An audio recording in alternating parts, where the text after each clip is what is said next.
They think I am a vegetable, a silent witness to their greed. My son stands by my ICU bed, his eyes glued to a screen filled with luxury boats while I struggle for breath. "Die already," he hissed, unaware that my ears work perfectly. He thinks I am a burden, but as a retired forensic auditor, I am used to spotting fraud in the shadows. While he prepares to ship me off to a Category D facility, I am mentally freezing his future assets. He wants a signature, but what he is going to get is a reckoning he never saw coming. The game is just starting.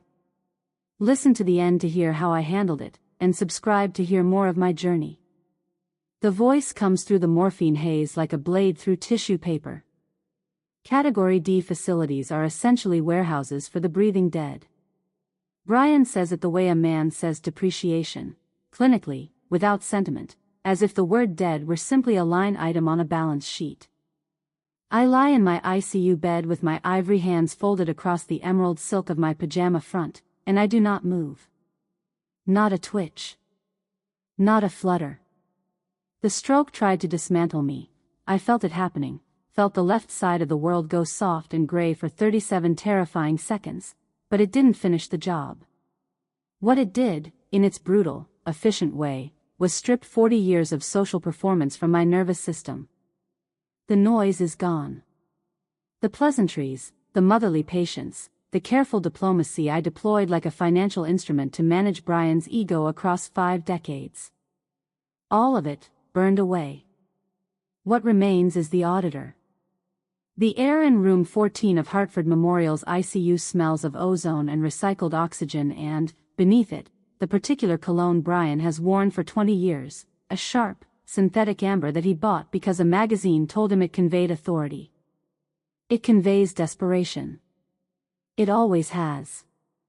I breathe it in shallowly through parted lips and keep my steel blue eyes sealed behind their lids, and I listen. The stroke only sharpened my focus.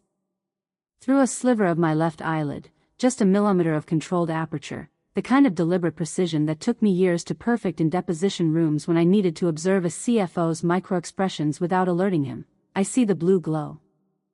Not the cardiac monitor. Not the 4-pump display. Brian is holding his smartphone above his soft, slightly flushed face, and the light it casts is the particular cool blue of a luxury merchandise website. His thumb moves in slow, reverent strokes. He's scrolling. I catch fragments, a white hull gleaming against digital Caribbean water. A teak deck. A price tag with 7 figures that I can't quite read from this angle, but don't need to. 60 feet, minimum. He always did reach beyond his grasp. I have spent 4 decades auditing the financial statements of companies whose executives believed their own mythology. I have sat across tables from men who embezzled pension funds and told themselves it was borrowing. I have watched CFOs with $40,000 watches and $4 million in hidden liabilities look me in the eye and smile. Brian has his father's jaw in my eyes, and he has been running the same con on me for 12 years, sliding a hand into my accounts under the cover of family, of trust, of "you've been so generous, Mom." He thinks the woman who balanced books for Fortune 500 firms cannot read the embezzlement written plainly across his face. He's wrong. I can read it the way I read everything, in the gaps between what a man says and what the numbers prove.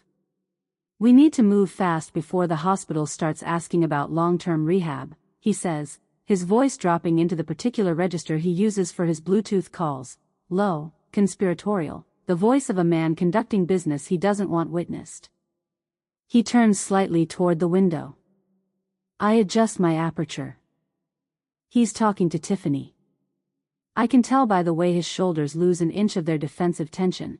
She is the only person in Brian's life he doesn't have to perform competence for, because she already knows the performance is theater.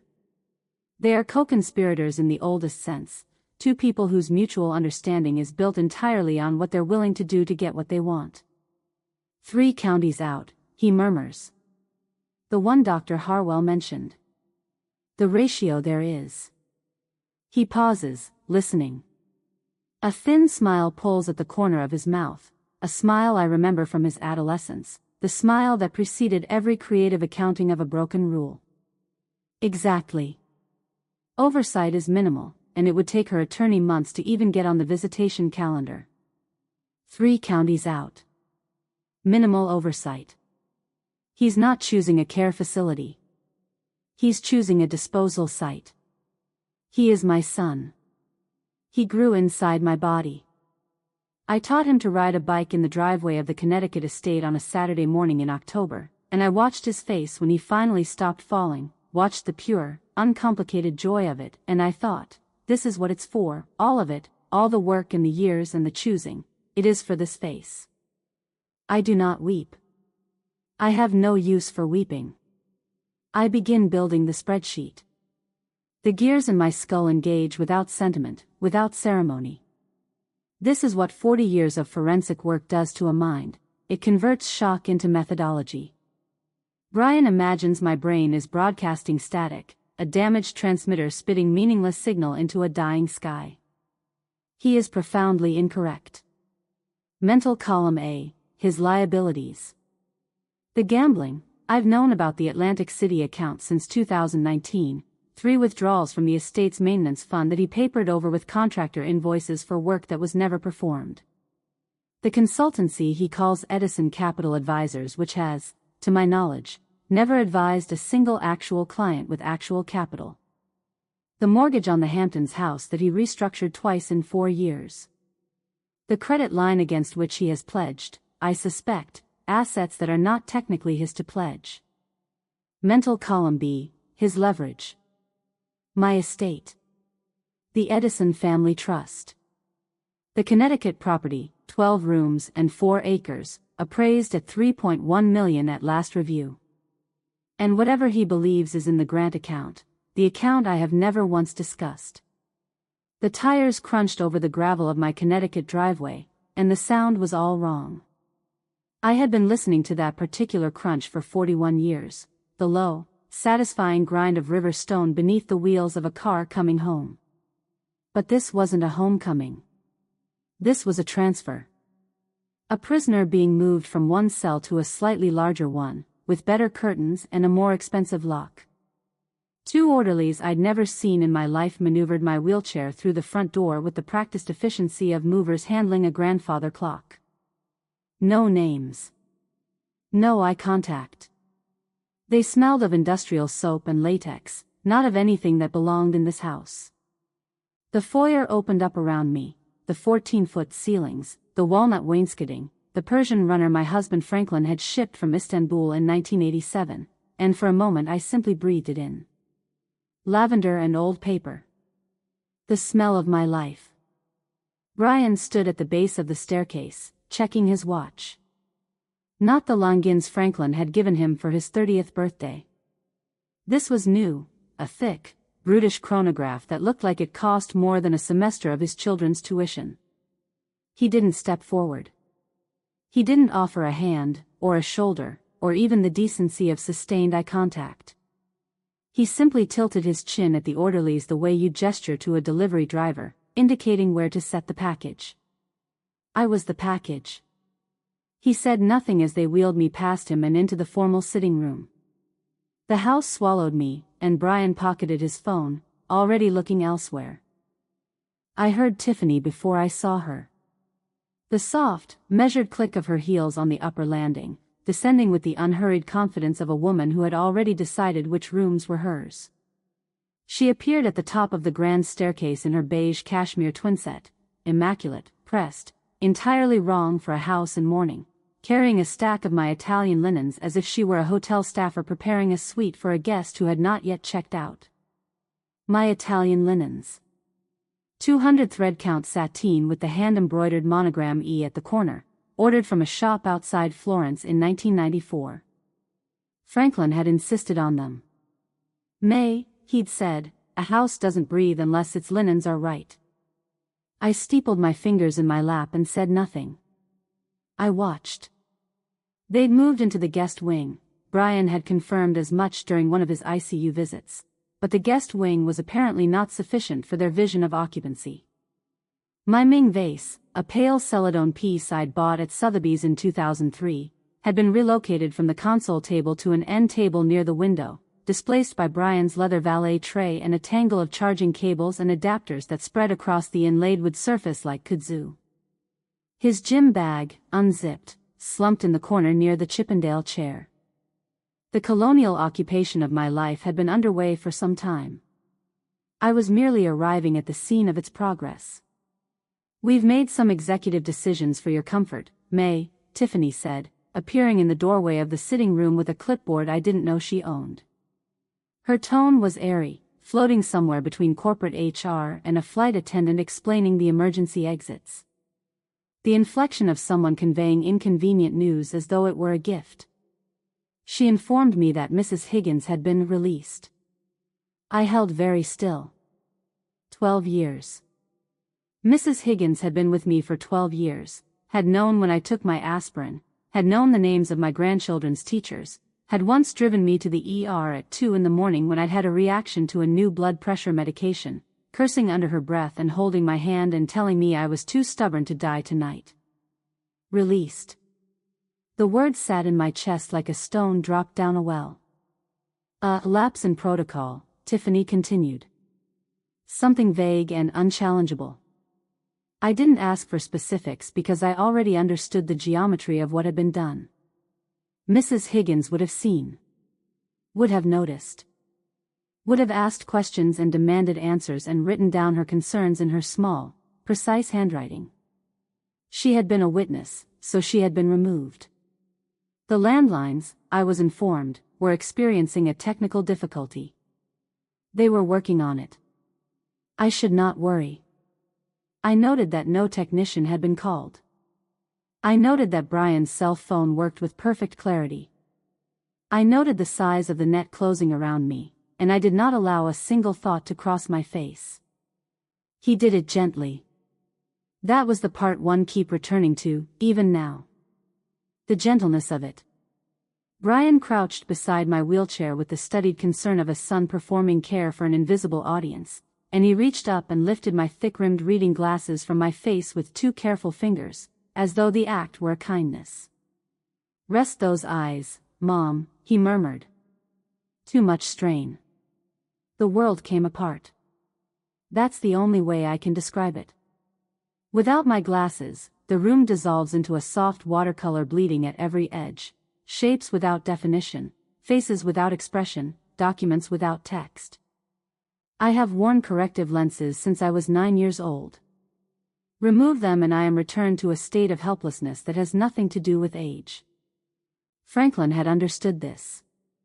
He'd kept a spare pair in every room of this house, in the glove compartment of both cars, in the drawer of every hotel nightstand we'd ever occupied together. Brian slid the glasses into the breast pocket of his suit jacket with the unhurried satisfaction of a man who had just completed a small, necessary errand. He straightened. Patted my shoulder. Moved away. I could no longer read. Could no longer see the face of the clock above the mantelpiece. Could no longer check the numbers on any document placed before me. Could no longer read the labels on my own medications. Could no longer be a reliable witness to anything happening inside these walls. He hadn't restrained me. He hadn't needed to.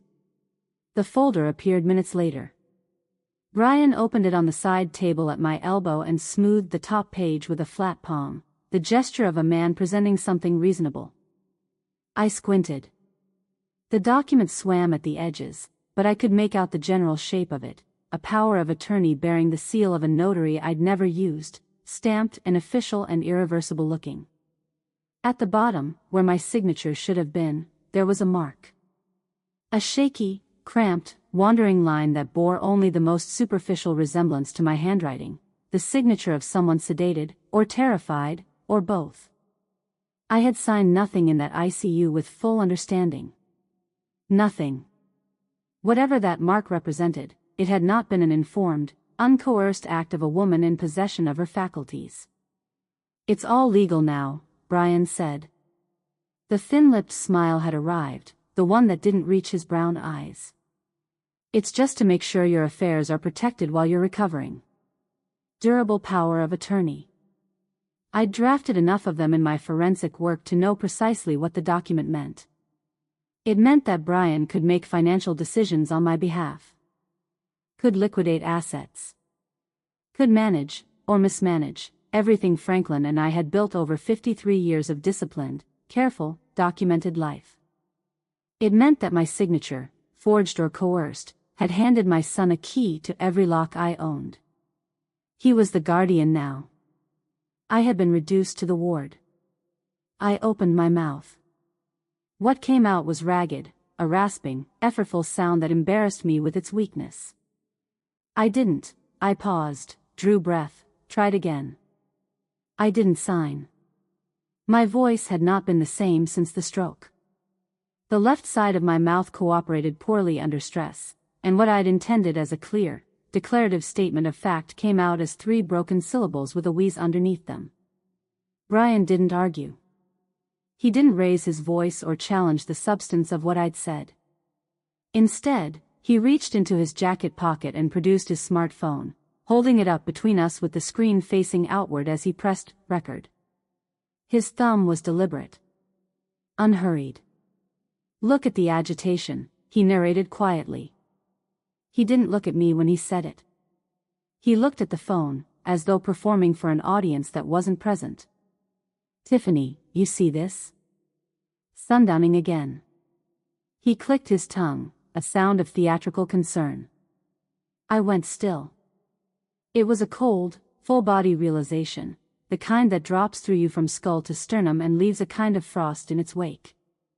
Every word I spoke in anger, every attempt to assert reality, every protest and declaration became footage.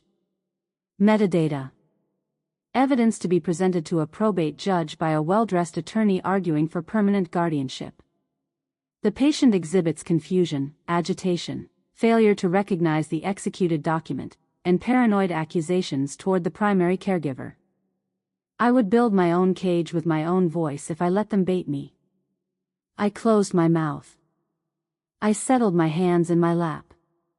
I let the silence expand between us until it took on weight and texture, and I held his gaze, his flat, calculating brown eyes meeting my steel blue ones, and I made certain that he saw, clearly and without ambiguity, that what was looking out from behind my face was not confusion. Brian looked away first. He lowered the phone. The doorbell was the most beautiful sound I had heard in 3 weeks. It rang twice in quick succession, Dorothy's signature, the impatient double chime of a woman who had grown up in a large family and understood that a single ring could be missed. I heard Tiffany's heels on the hardwood, the brief hesitation, and then the scrape of the chain being drawn aside. Dorothy's voice preceded her like a weather front. "I'm not staying long, I just need 5 minutes with May," and then the door was wider and there she was, her floral cardigan, orange chrysanthemums on a cream background, a garment of joyful, total disregard for the aesthetic of this house, blazing like a fire in a morgue. She was carrying a tin that smelled of lemon and powdered sugar even from the sitting room hallway. Tiffany, to her credit, tried. Doctor's orders. Complete rest. Perhaps another day would be better. Dorothy had heard harder arguments from harder people in her 67 years of active parish membership and had prevailed against every one of them. She pressed the tin into the crook of Tiffany's elbow and was past her before Tiffany had fully registered the maneuver. She appeared in my doorway and her face, when she saw me in the wheelchair, arranged itself with tremendous discipline into something that was not horror. She crossed the room in 6 steps. Dorothy sat on the edge of the bed where they'd settled me an hour earlier, one hand covering both of mine. Her palm was warm and dry and familiar, the hand of a woman who had held mine through Franklin's funeral, through my first terrifying cardiology appointment 2 years ago, through a decade and a half of the ordinary emergencies of friendship. She leaned close. Lily of the valley, her perfume, always, without variation for 30 years. She pressed her cheek near my ear in the way of someone offering a formal hug, and then she did not pull away. "I brought your old friend," she breathed. From her canvas tote bag, she extracted a teddy bear. Small, moth-eaten, the brown plush worn thin at the ears from decades of handling. I had owned that bear since my daughter Emily's childhood. It had sat on the nursery shelf, moved to the attic, been donated to the church rummage sale 4 years ago. Dorothy had saved it from the sale table, or found it, or simply understood that it would be needed. She pressed it into my arms, and I felt it immediately, a hard, rectangular resistance sewn neatly into the belly. Compact. Deliberate. Record everything, she breathed. The words were barely sound at all, vibration against my ear more than voice. She pulled back and smiled at me with normal, social warmth, the smile of a friend making a routine visit, and I held the bear against my chest and felt the solid weight of a digital recorder against my sternum, and something shifted in my chest that I hadn't felt since the first morning I woke up in the ICU. I had something that was mine. I had something they hadn't taken. Dorothy left 20 minutes later. Tiffany had reappeared twice at the doorway with pointed looks at her watch, and I watched her floral cardigan disappear down the front path, the tin still under her arm because Tiffany had developed a sudden dietary restriction. When the door clicked shut, I breathed carefully through my nose and let the room settle around me. Then I looked up. I should have looked sooner, but without my glasses the ceiling had been a blur of white and shadow, meaningless. Now I focused with the deliberate effort of someone reading a blurred document, the crown molding, the plaster medallion at the center from which the old light fixture hung, and there, in the corner above the smoke detector housing, a glint. Tiny. Unnatural. A pinpoint of reflected light that should not have been there. A lens. Not the smoke detector.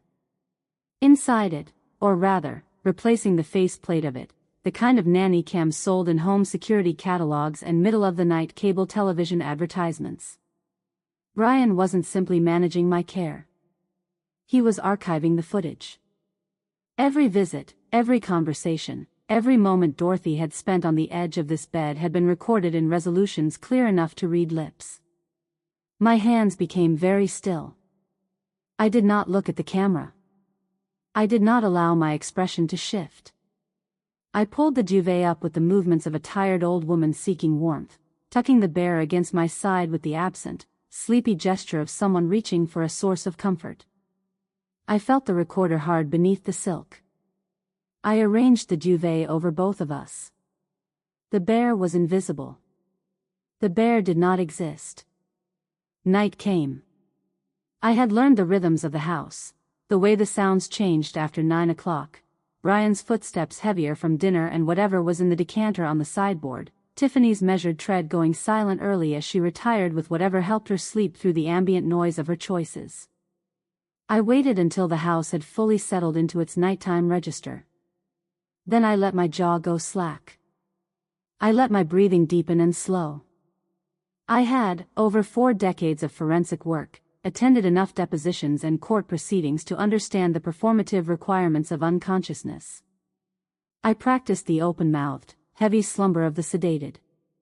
Outside my door, Brian's voice came low, directed toward the staircase.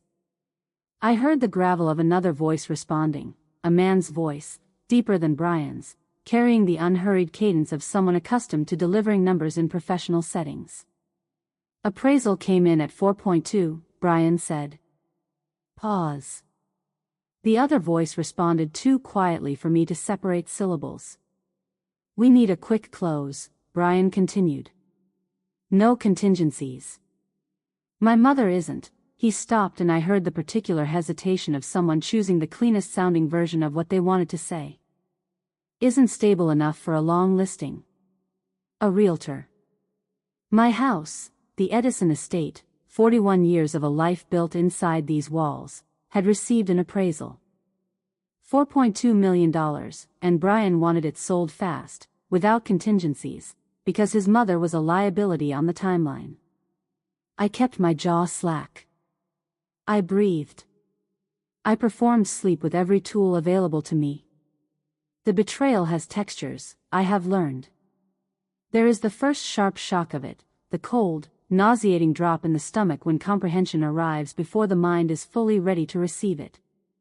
That had happened in the ICU, watching Brian scroll through yacht listings while I lay tethered to monitors that measured the rhythms of a heart he was already spending. But that had been a single blow. This was different. This was cumulative. This was watching, day by systematic day, the dismantling of the only place where I still felt the presence of my husband, where the air in the library still carried the faint ghost of his pipe tobacco, where the kitchen counter had the particular worn patch from 41 years of his elbow, where the floorboard outside the bedroom door still announced his arrival with the same patient creak it had always used. Brian was liquidating history to pay for a boat he hadn't docked yet. I gripped the teddy bear under the duvet until my knuckles ached and the seam bit into my palm. I breathed through it. The clock in the hall measured the dark in precise, indifferent intervals, a mahogany long-case clock Franklin had brought back from an estate sale in Westport in 1991, and every tick was a small subtraction. I lay very still in my emerald silk pajamas and calculated. 72 hours. That was the outer boundary. The "for sale" sign would precede moving trucks, which would precede a quiet transfer to whatever Category D facility had the lowest monthly rate and the fewest visiting hours. At which point the house would belong to Brian and Tiffany, the bank accounts would belong to Brian and Tiffany, and May Edison, retired forensic auditor, widow, woman who had built and defended more assets than Brian had years on this earth, would be filed away in a room that smelled of industrial disinfectant, categorized as a dependent, a non-party, a former person. I held the recorder against my chest and thought about the structure of audits. About the point in every examination when the irregularities stop being isolated anomalies and begin forming a pattern, when the number in column A stops being a mistake and reveals itself as intention. When the paper trail stops branching and narrows to a single source. Every audit reaches a balancing point. The ledger does not permit indefinite imbalance. I am weak, I am blurred, and I am a ghost in a house that is already being sold out from under me. But I was, and would always be, an auditor. And auditors do not accept the numbers they are given. They find the real ones. The house had been still for 2 hours before I moved. I had learned the acoustics of nighttime in this place the way a prisoner learns the schedule of guards, not as an exercise in anxiety, but as a practical matter of survival. The long case clock in the hall marked the quarters. Brian's footsteps on the floor above ceased around 11:30, the weight of them shifting to a different distribution as he settled into bed, the particular creak of the guest wing mattress audible through the old bones of the house. Tiffany's sound stopped earlier. By midnight, the estate had arrived at its restless, drafty silence, the kind that is never fully quiet, always carrying the small percussion of an old house contracting against the cold. I waited 20 minutes past that. Then I reached for the laptop. My left hand did not cooperate fully, it hadn't since the stroke, the fine motor control returning in fitful, unpredictable increments that my former neurologist had described with careful optimism. But muscle memory is housed somewhere deeper than voluntary function, and 40 years of audit work had burned certain patterns into my hands at a level below conscious instruction. I got the laptop from the nightstand to the duvet in 3 careful movements, each one controlled, each one silent against the silk. My fingers ached with the effort. I didn't allow myself to mind. I opened the Edison Family Grant portal.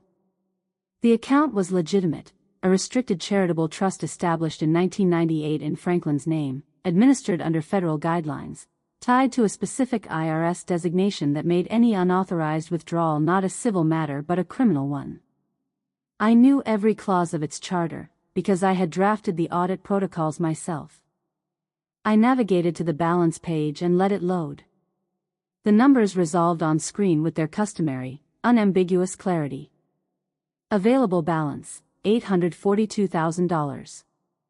I adjusted the screen angle with the deliberateness of a woman who is too tired to notice what she's doing, tilted outward, facing the doorway, the font large and clean and readable from a distance. The number glowed with the patient indifference of an amount that has never needed to advertise itself. I folded my hands beneath the duvet. I let my eyes close. I left the vault door open. I heard him before the floorboard announced him, a subtle change in the quality of the silence outside my door, the particular density of someone standing still on the other side of a wall. Then the board. Then the door, opening with the slow, overmanaged care of someone trying very hard not to make sound. Brian entered my bedroom with the focused, barely contained energy of a man pursuing a scent. I was already configured, jaw slack, breathing deepened and irregular, the small muscular collapse of someone in drug-assisted sleep. It is not a difficult performance. I had been rehearsing it for days. He stopped moving. The room held still around him. I felt, rather than saw, the moment he registered the glow. The faint wash of laptop light had changed the temperature of the air in the room, a warmer color against the backs of my eyelids. He made no sound, but his breathing shifted. Became shallower. Faster. The silence stretched between us, thin and taut, and I tracked him through it. He moved toward the bed. Not to me, toward the nightstand, toward the source of the light, his attention drawn with the focused, suspended movement of a man who has just seen something he did not allow himself to hope for. I kept my face slack. I kept my breathing slow.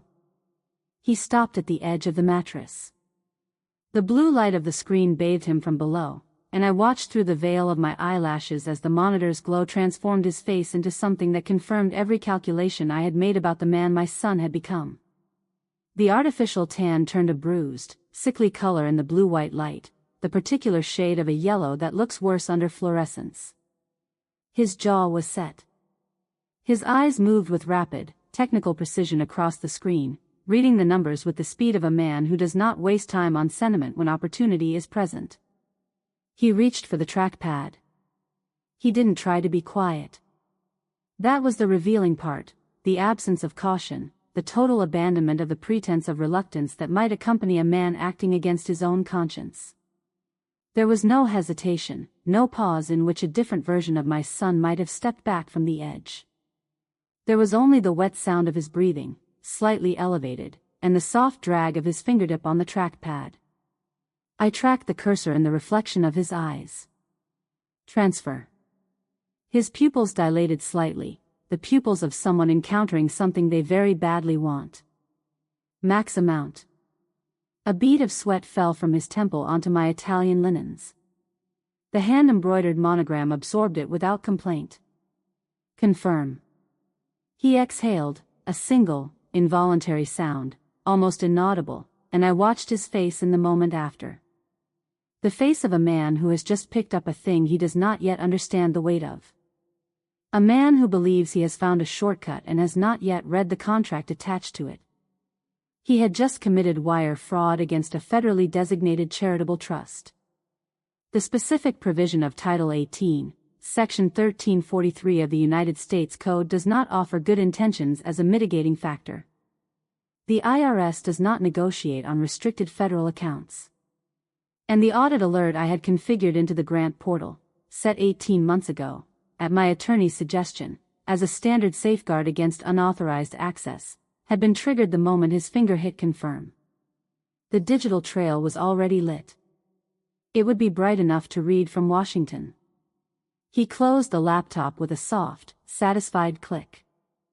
The room returned to darkness, and I lay perfectly still as Brian retreated toward the door, his footsteps carrying a lightness they hadn't held since the day he first arrived with his rolling suitcase and his agenda. The specific gait of a man who believes the hard part is behind him.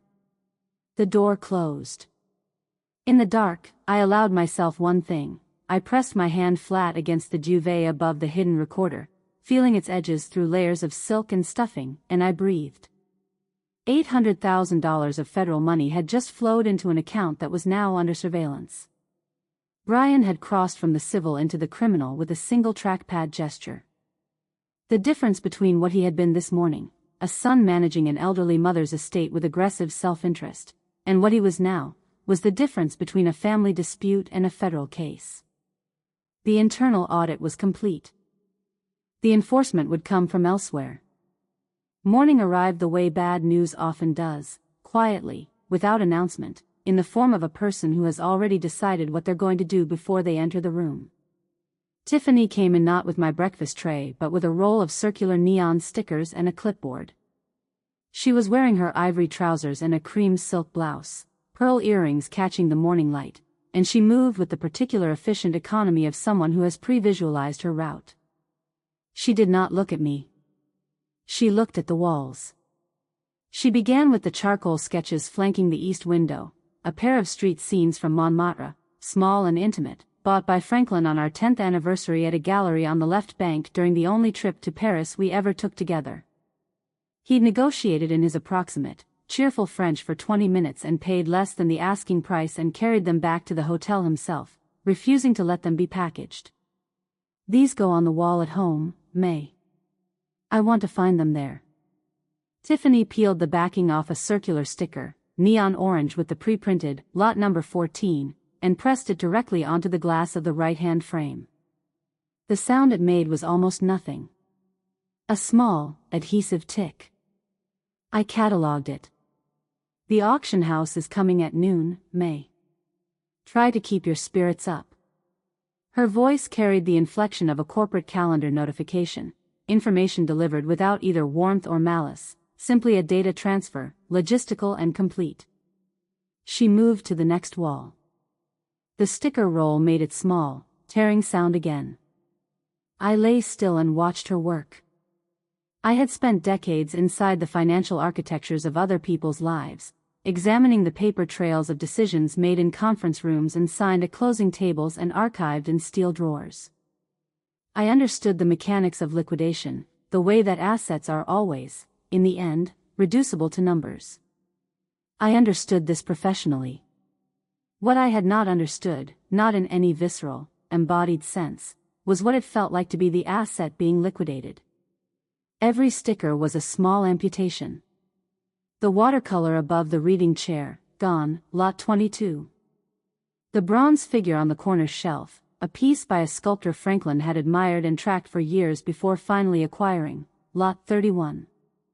The oils in the hall, the photographs, the small, unremarkable objects that held the specific weight of accumulated years, all of it being converted, with flat-eyed efficiency, into line items in an auction catalog.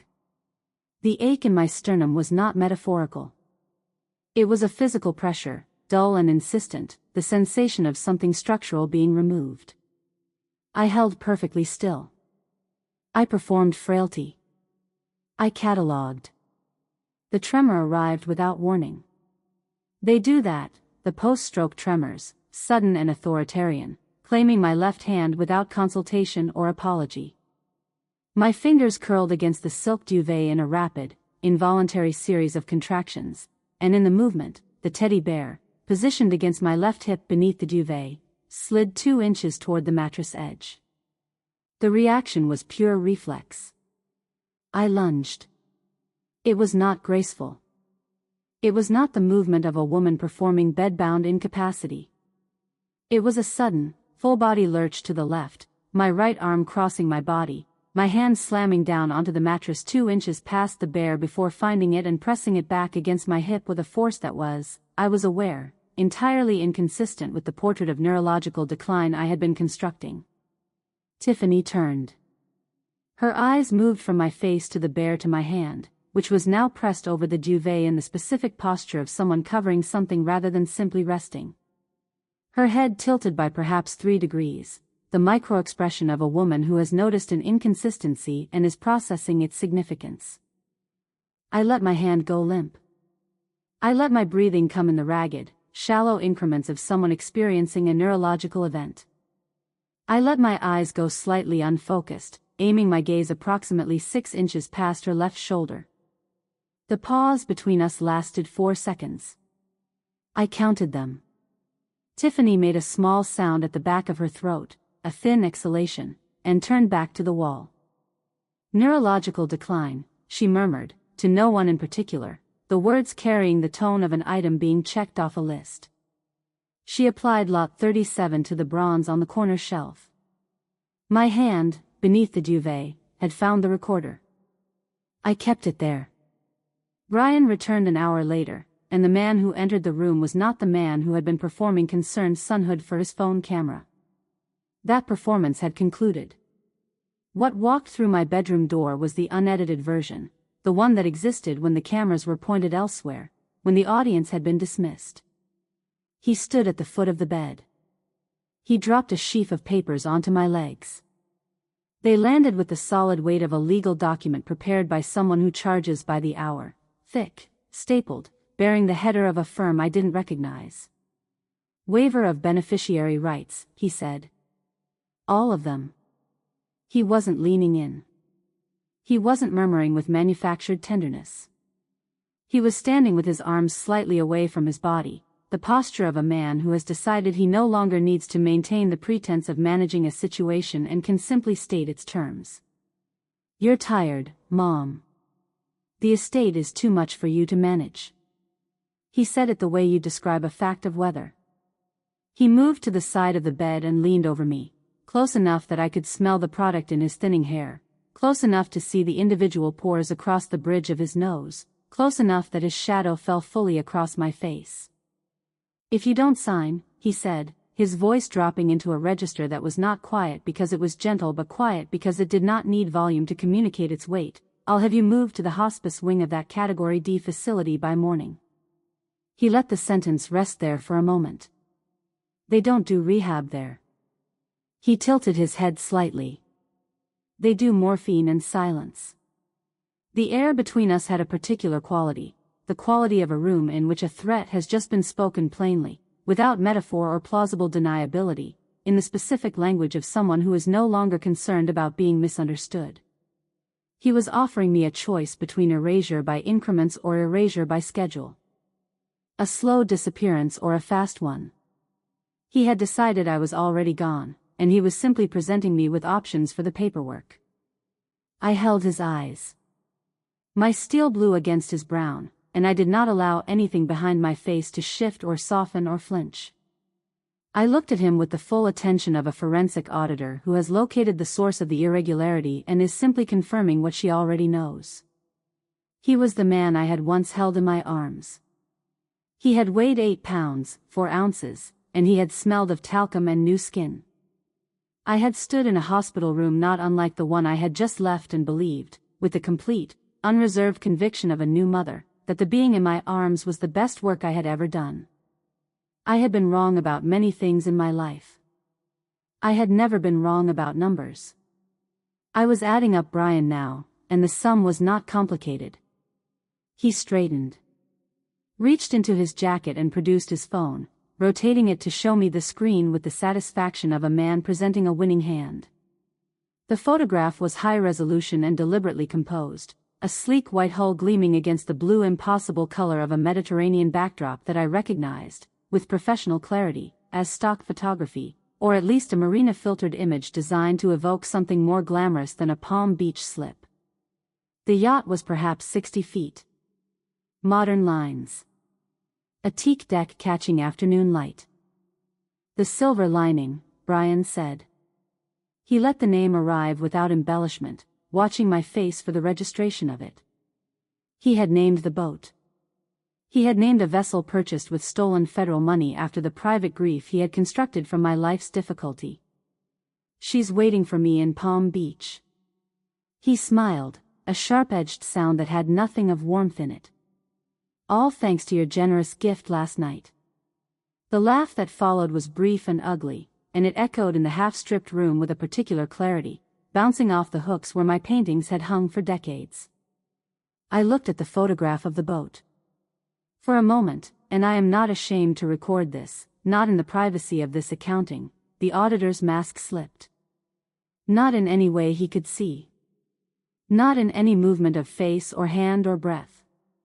But behind my steel blue eyes, in the territory of the private self, I felt the specific coldness of a particular kind of grief, the grief of a woman who has given her life to precision and evidence and documented truth, and has produced a child who does not believe that consequences exist.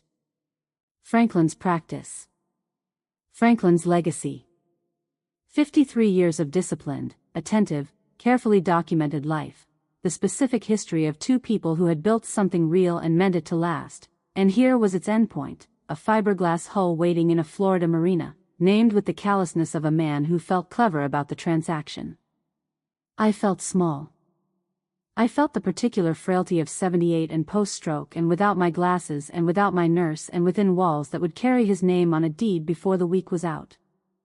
I felt, briefly and completely, the weight of what had been taken. The shame was a thick coil in my gut, and it was not my shame, but it sat in me like mine.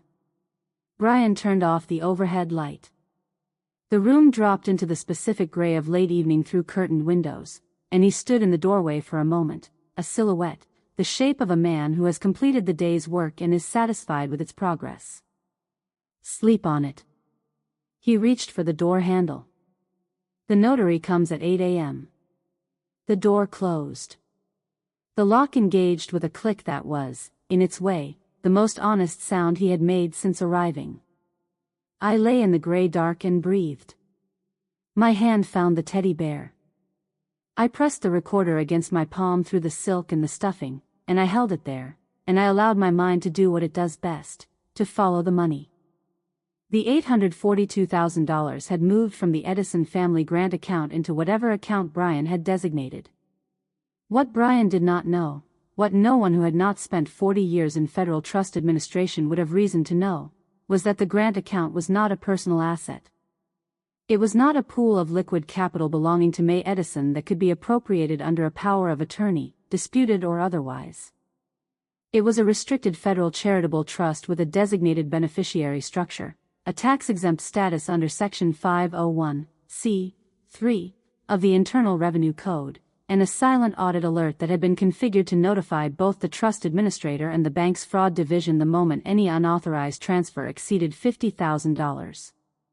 Brian had taken $842,000. He had not taken my money. He had taken federal money. He had taken money that had a tether attached to it, a long, strong, very well-documented tether running directly back to the Internal Revenue Service's Criminal Investigation Division. He thought he had won. He thought the $800,000 was a prize for a war he had decided was over. He had no idea what he had just tied around his own neck. I lay in the dark and felt the recorder in my hand, the weight of Dorothy's voice, of Tiffany's inventory narrations, of Brian's explicit threat delivered at close range, and I thought about the notary coming at 8 a.m. He would not find what he was expecting to find at 8 a.m. But that accounting was for tomorrow. Tonight, the books were very nearly balanced. The sun came up over the Connecticut treeline with the unhurried indifference of a process that does not require permission.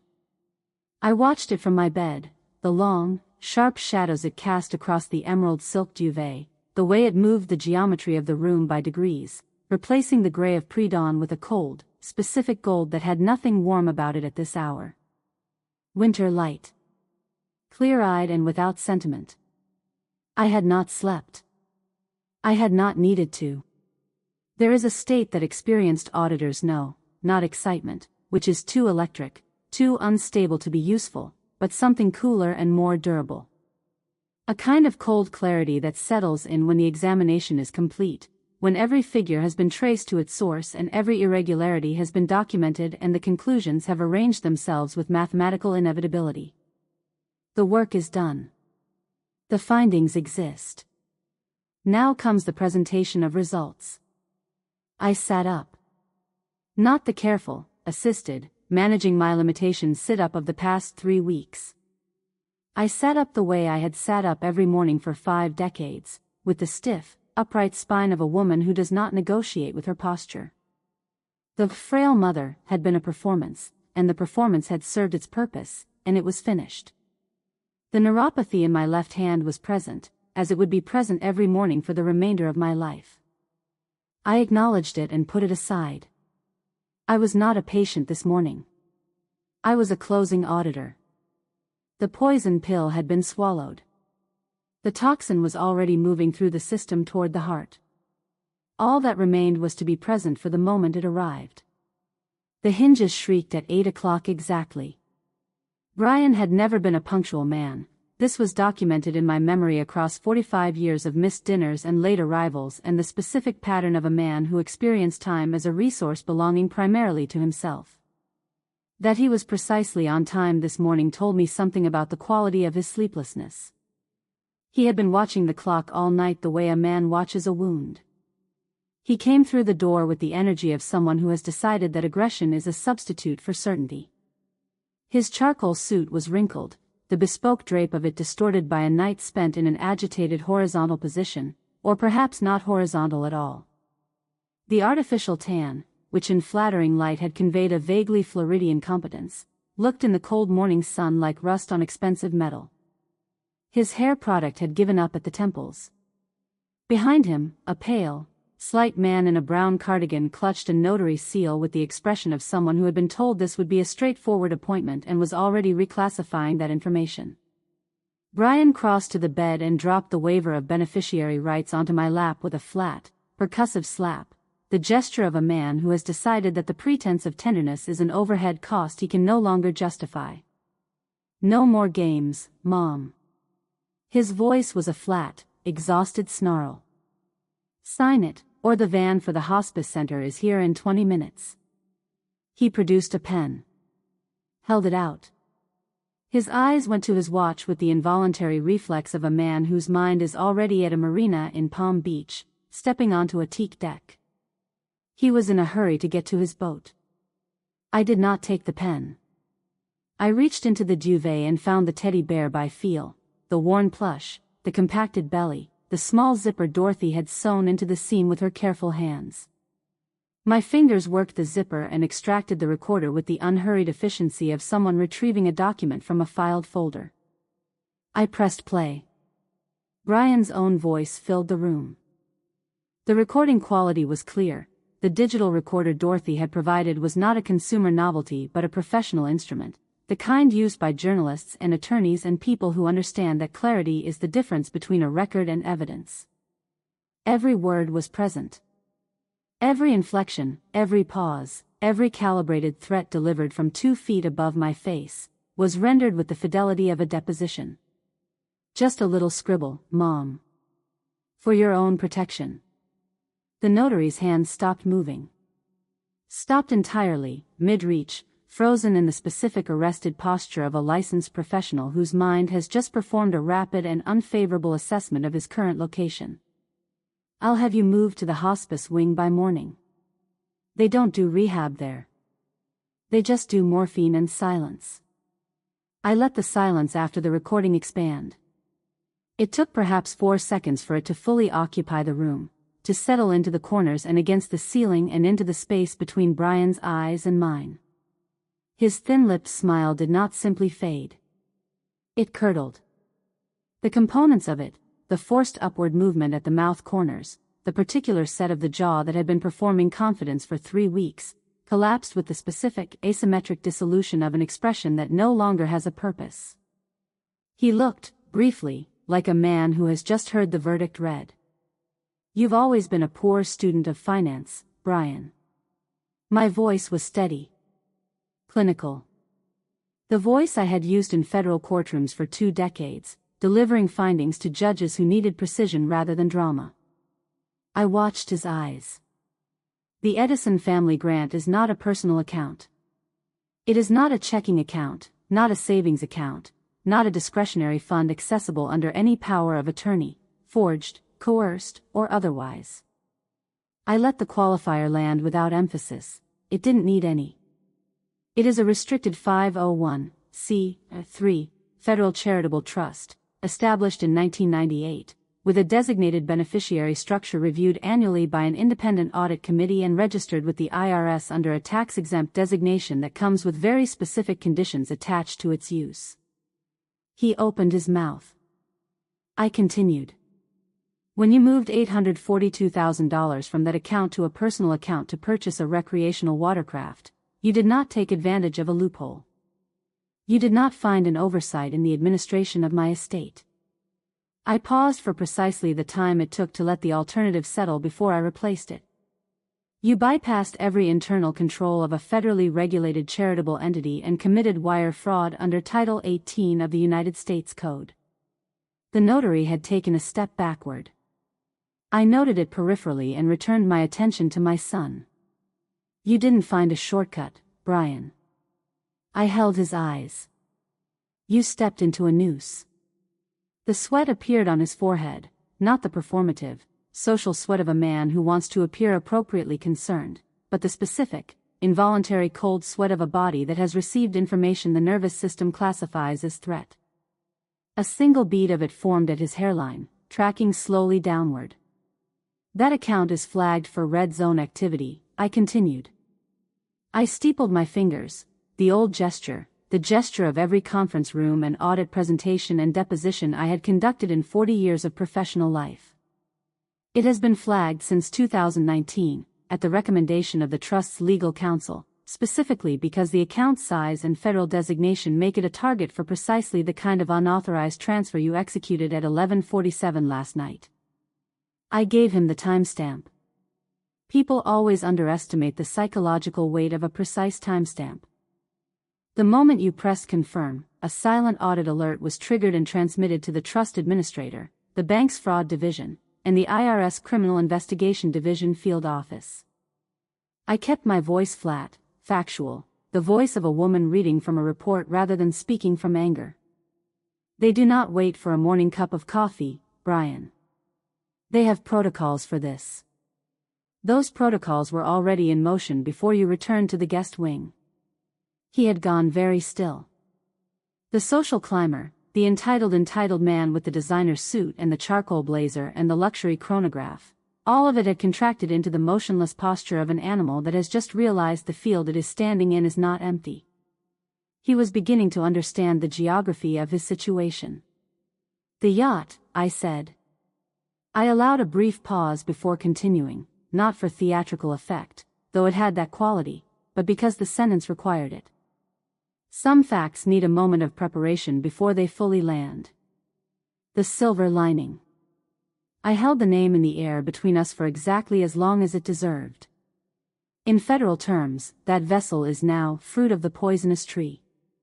An asset purchased with proceeds from a federal crime is not merely subject to seizure. It cannot be retained, transferred, or protected under any bankruptcy filing. The non-dischargeable debt attached to that transaction will follow you at the federal tax rate, compounded annually, with criminal penalties applied at the discretion of the Department of Justice, for the remainder of your professional life. I let him process the trajectory of that sentence, the long, downward slope of it, the way it did not end at any point he could identify. You wanted a boat. I set the recorder carefully on the nightstand, my movements measured and deliberate. You have a federal indictment. The blood had been leaving his face incrementally throughout this exchange, first from the outer complexion, then from the lips, now from the area around his eyes, leaving a complexion that had moved past pale into something genuinely translucent, the gray-white of a man whose cardiovascular system is redirecting resources away from the superficial. He looked at his hands. They were the hands of a man already mentally measuring the circumference of handcuffs. I reached under my pillow. My thick-rimmed reading glasses were exactly where I had placed them at 3 a.m, when I had retrieved them from the breast pocket of Brian's blazer, which he had draped over the chair in the guest wing hallway with the careless confidence of a man who is certain that the person most interested in its contents cannot walk unassisted to the other end of the house. He had been wrong about that, as he had been wrong about a number of things. I slid the glasses onto the bridge of my nose. The world clicked into resolution with the specific, satisfying snap of a focus that has been absent and is now restored, sharp edges returning to every surface, text becoming readable, faces acquiring definition. The fine threads of Brian's lapel resolved from a gray blur into the specific, visible fraying of a bespoke suit that had not been treated with the care appropriate to its cost. The panic in his pupils was legible now, the dilation of it, the rapid micro-movement of eyes performing rapid and unhelpful calculations. The auditor was back in session. The blurred world had been replaced by cold, hard data, and there was not a single figure in front of me that I could not read. The front door chimed. Brian's head turned toward the sound with the reflexive, desperate quality of a man looking for an exit and finding instead another entrance. Dorothy appeared in the bedroom doorway in her orange chrysanthemum cardigan, blazing, cheerful, entirely unintimidated by the specific atmosphere of a room in which a man is collapsing, carrying the vintage teddy bear under one arm and a purposeful expression that I recognized from 30 years of friendship as the face she wore when a deacon had tried to shortchange the building fund. Beside her stood a man in a navy suit with a briefcase that had the slightly worn, unflashy quality of a professional who has been working long enough not to need to impress anyone. "This is Mr. Henderson," I said. "My legal counsel." Brian's mouth opened. He has been my attorney of record for 16 years, and he was made aware of the situation in this house approximately 72 hours ago, which is when I asked Dorothy to contact him. I kept my voice conversational, the tone of someone providing context, not declarations. What he is holding is a formal revocation of the power of attorney, executed with full documentation of the coercion and medical manipulation used to obtain the original instrument, witnessed by 2 independent parties, and notarized by a man who has never met my son and therefore has no difficulty attaching his seal to accurate paperwork.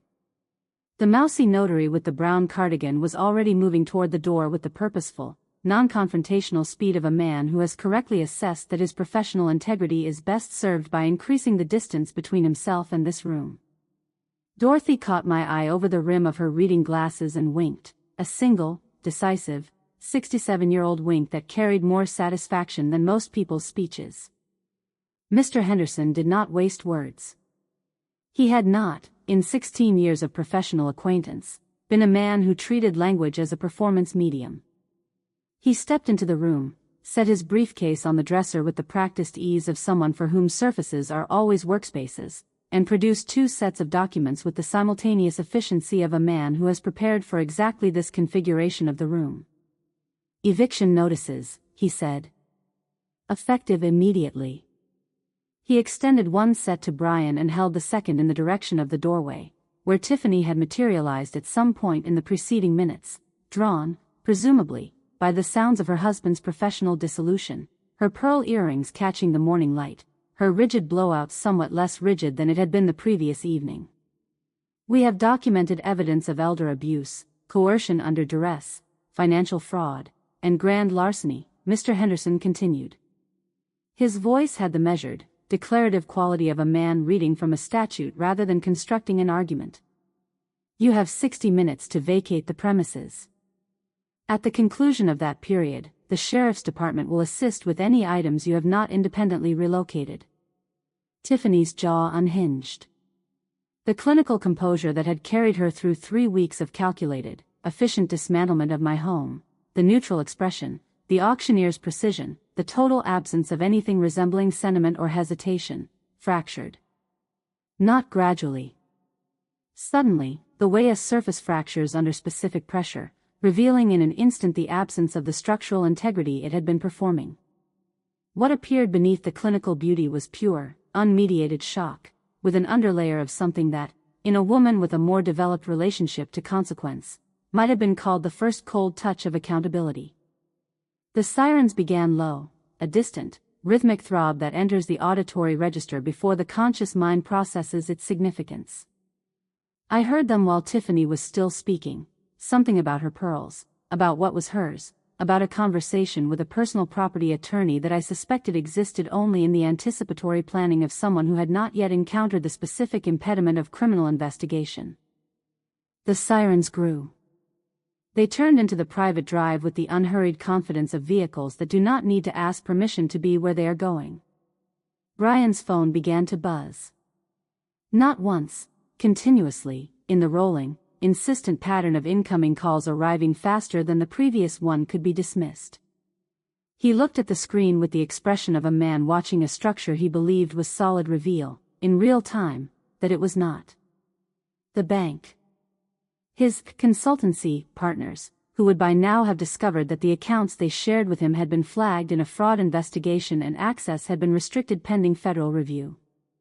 The particular professional ecosystem Brian had been cultivating, the yacht brokers, the investment clients, the social connections maintained at a specific altitude, was receiving the same news simultaneously, delivered by the banking system's automated notification protocols. He looked up from his phone. He looked at me. His mouth opened and closed in the specific, effortful, wordless motion of a man who has arrived at the point where language has become inadequate to the requirements of the situation. A man who has spent his professional life in the confident currency of other people's money and has just discovered that the account is empty and the overdraft fees are federal. He had wanted a boat. A 60-foot Sunseeker with a teak deck and a Mediterranean berth and a name that announced his understanding of his own narrative. He had a wire fraud indictment and a freezing order and 60 minutes to pack a wrinkled charcoal suit. I stood by the window. I had not stood by this window unassisted in 3 weeks, had not trusted the combination of post-stroke balance and the specific pride required to perform steadiness in front of people who were watching for its absence. But there was no one watching for that now. The room had reorganized itself around a different axis entirely. I wrapped my wool cardigan close against the morning chill and looked down at my front drive. Brian was below, moving toward the waiting cruiser with the diminished, inward posture of a man who has been hollowed out, the charcoal suit hanging differently than it had this morning, the confident forward lean entirely absent, replaced by the contracted, shoulder-forward shape of a person trying to occupy less space than their body requires. The successful investment consultant had compressed into something much smaller. He was crying. Not the calculated, self-serving display he had constructed for his phone camera during my protest in the first days back home, but the involuntary, effortful kind, the crying of a man confronting, possibly for the first time in his adult life, the complete and unambiguous failure of the machinery he had used to navigate the world. I watched without malice. Without triumph, exactly. What I felt standing at that window was something more specific and more durable than either, the particular, settled satisfaction of an audit that has arrived at its correct conclusion after a long and complicated examination. The numbers, finally, were right. Tiffany was at the front door, her voice carrying in registers I had not previously heard from her, the flat, controlled professional delivery entirely abandoned in favor of something much more raw and much less composed. Something about her pearls. The string of heavy pearls she wore as a fixed element of her presentation, the ones she had carried through 3 weeks of stripping my history from these walls, were apparently a point of contention. I hoped Mr. Henderson had the itemized list of jewelry that had belonged to this house before her arrival. I suspected he did. The cruisers pulled down the drive and turned onto the private road, and the sound of the sirens decreased by degrees, and then the sirens were gone, and the Connecticut morning settled over the Edison estate in the particular, spacious quiet that follows the departure of a disturbance that has been fully and finally resolved. Not the restless quiet of the past 3 weeks, the compressed, watchful silence of a house under occupation, tense with the sound of footsteps on the wrong side of every door. This was different. This was the clean, open silence of an empty ledger. The charcoal sketches were back on their hooks by noon. Mr. Henderson's associate, a precise young woman with a clipboard and a working knowledge of auction house protocols, had begun the process of recovering the items that had been stickered and catalogued by the time the estate had cleared. Several pieces had already been transported to a staging facility, those would require additional steps. But the Montmartre sketches, Franklin's anniversary gift, the ones he had carried back from Paris himself, had not yet left the house. They had been retrieved from a staging room off the kitchen, the neon, Lot 14, stickers removed with a solvent that left no residue on the glass. They were back on the wall by the east window when I came to the dining room. The table was set with the good silver, the full service, the pieces that had lived in the breakfront since our wedding and had been used on the specific occasions Franklin and I designated as requiring the good silver, which, by the end, had come to include any evening we felt like using it. The candlesticks were lit, which was Dorothy's doing. Dorothy has always believed that candlelight is not a special occasion requirement but a basic standard of dignified living, and on this particular morning I was not inclined to argue the point. Before me on the table sat a plate of poached lobster with drawn butter, the lobster ordered by Dorothy from the fish market in town 3 days ago, when she had been sufficiently confident in the timeline to begin planning the aftermath. Dorothy's confidence in my plans had always exceeded my own at the moments when I most needed someone else to believe in them. The butter was warm. The lobster was perfect. The dining room smelled of melted butter and candle wax and, faintly, beneath everything, the old cedar of the wainscoting and the particular paper smell of the books in the adjacent library, the smell of my life, returned to itself. I picked up my gold pen. My personal journal was open before me, the leather-bound one Franklin had given me for our 40th anniversary, the one I had used for private professional notation since his death. Not a diary. An auditor's private ledger, entries made in my small, precise handwriting, recording findings and conclusions and the occasional note on matters requiring follow-up. I made a final entry for this examination. The handwriting was not the shaky, cramped performance of the woman in the ICU. It was the handwriting of May Edison, controlled, precise, every letter fully formed and properly spaced, the handwriting of a woman who knows that documentation is not a formality but the permanent record of what was true. Assets recovered. Liabilities removed. Books balanced. I set the pen down on the white linen.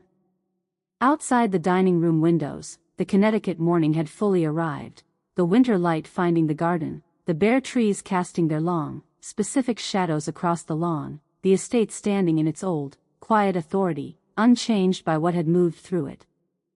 I had been a forensic auditor for 40 years. I had examined the financial lives of corporations, estates, trusts, and individuals. I had traced money through the deliberate obscurations of people who believed that complexity was the same as invisibility, that volume was the same as legitimacy, that the confidence of a social climber was the same as the solidity of a foundation. It was never the same. The numbers always arrived at their true total, given sufficient time and attention. Every ledger, examined carefully enough, revealed not just what had been recorded but what had been omitted, and it was always in the omissions that the truth was waiting. I am the auditor of my own life. I picked up my fork. The lobster was exceptional. The butter was drawn to precisely the right consistency. The silver was heavy and familiar in my hand, and the candles cast the kind of light that makes a room look the way it actually is rather than the way anxiety makes it appear. I ate slowly, in the clean silence of a house that was mine again, in the morning light of a day I had not been certain I would reach, and I allowed myself the full, unqualified, carefully earned satisfaction of books that are finally, completely, and beautifully balanced. If you made it to this moment, thank you for listening all the way through. Most people bail before the bill comes due. But here, the bill always comes due. What started as humiliation and disrespect ended with receipts, truth, and a payoff they never saw coming. If you want more stories where karma shows up without mercy, hit subscribe and come back for the next one. Now tell me in the comments, what was the most disgusting thing they did? What crossed the line for you?